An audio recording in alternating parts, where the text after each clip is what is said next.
Hey, it's Matt with your A1 Extra presented by Westminster Canterbury.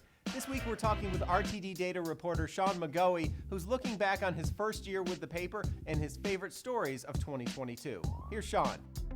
I started at the Times-Dispatch last January, and the first story that I ever worked on was about new data on opioid overdose deaths, specifically the explosion of fentanyl deaths over the last several years. It started out as a pretty straightforward story about trends in a data set, but it took a turn when I wound up on the phone with 3 women who were incarcerated in the Chesterfield County Jail in a treatment and recovery program there. One woman told me that she had to be Narcaned 8 different times in one overdose, which is the total number of doses that a Richmond ambulance carries. It was one of the most affecting and kind of haunting conversations I've ever had.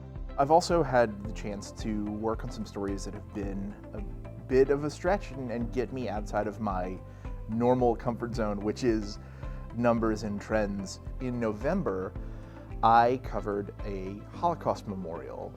Richmond actually has the oldest Holocaust memorial in North America. It was very affecting to me to hear the speakers at this event talk about how important it was, not just to not forget that these atrocities have happened, but to actively go out of your way to make sure that you're passing the stories down to future generations. It really sort of opened up my eyes and gave me a perspective that I didn't have before. One of the things that I'm really hoping for in 2023 is to help make our coverage even sharper. You know, I love collaborating with other reporters, people who have day-to-day expertise on a beat, and helping them figure out how they can go 1 or 2 rungs deeper by using data analysis and visualization, the things that I'm specifically good at.